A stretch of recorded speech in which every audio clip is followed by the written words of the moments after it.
Hello everyone, welcome to Off the Beaten Grape. I'm your host Chris Wildeman. I'm a wine buyer for a packaged liquor store located in Indianapolis, Indiana called Sobro Spirits. If you're from the Indy market, we are in South Broad Ripple off 52nd Street in between College and Keystone.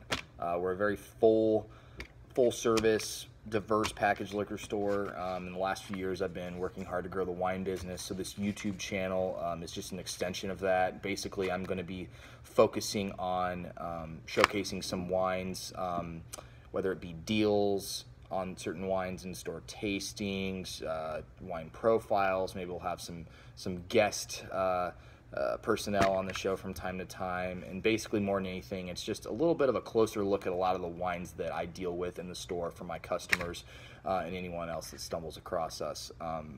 I want to be as non-pretentious as possible. I'm not a pretentious kind of guy. I'm not going to pretend to know everything because I don't. I feel like I've learned a lot about wine over the last few years, but you know, there's always more to know, and that's what's great. It's a cool, humbling hobby. So I want it to be interactive. Feel free to drop your email below if you're not on our email list for our special deals.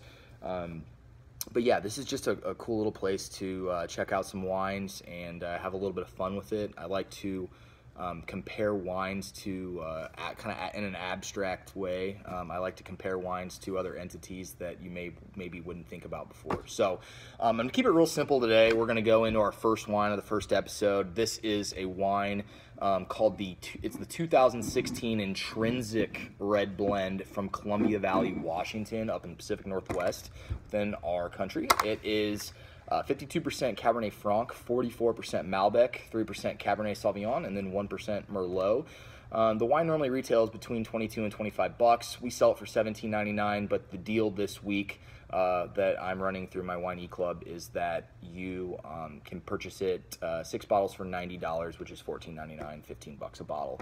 So this, in my opinion, is one of the best domestic red blend efforts I've tasted at this price point in quite some time. Like I said, it's Cabernet Franc and Malbec. The Cabernet Franc is fermented on Malbec skins and vice versa. 50% of the wine was left on skins for 9 months. The extended maceration really mellows the tannins.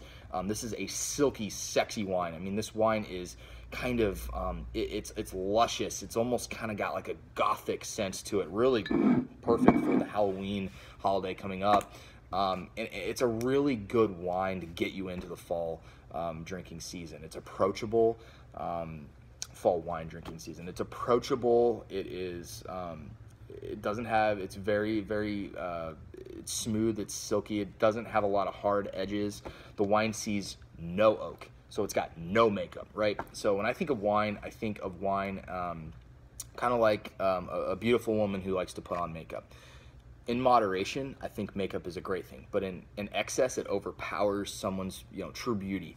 In excess, wood overpowers the wine's true beauty. This wine, straight killer. There's no filler. I mean, there's no oak in this wine. Let's get into it. I always like to do a little bit of evaluation of the wine. By the way, this got a 94-point rating from James Suckling. For those of you that follow mainstream critics, 94 points is a pretty high rating for a wine that's being sold for $15. I like ratings, but I don't think that you necessarily should only go by them. It's all about what you taste. So this wine, get some dark, some black fruit, dark blue and black fruit, maybe a little bit of herbal green on the nose. I think you might get that from the Cabernet Franc. There's definitely a little bit of a plummy, like dark plummy notes that I think that the Malbec is probably bringing out.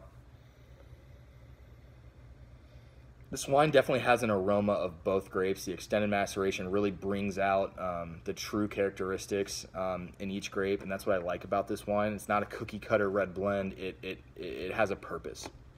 I'm